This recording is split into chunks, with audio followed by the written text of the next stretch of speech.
The robbers stealthily smeared chocolate on the railroad tracks, preparing to stop a train loaded with gold. By sensing the frequency of the rail vibrations, they calculated the distance of the approaching train. When everything was ready, they quickly hid in the bushes. 10 minutes later, the train slowly rolled towards the location, with the driver completely unaware of the situation. The locomotive directly slid and collided with the chocolate-covered section.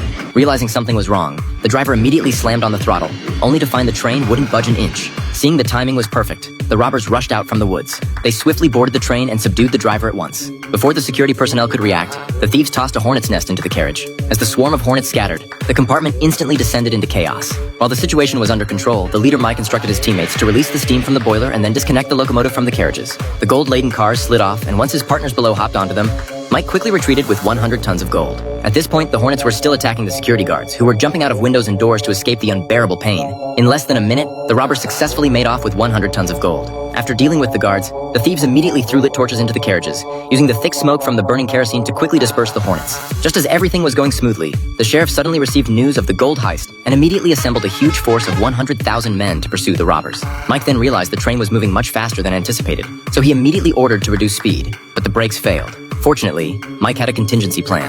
He had his men set up blocking ropes ahead.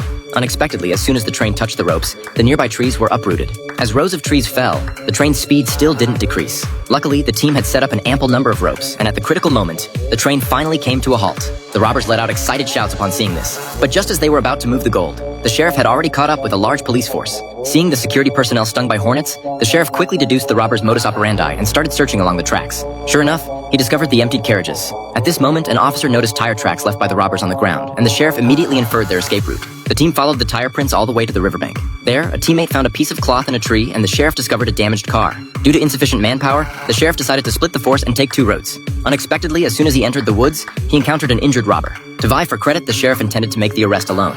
Seeing no resistance, the sheriff was thrilled. But the next moment, he was tackled into the water by the robber. Before he could react, he was knocked unconscious. When the sheriff woke up again, he had been taken to the robber's hideout. Mike then explained the reason for capturing him. They were unfamiliar with the terrain here and wanted the sheriff's guidance to safely withdraw.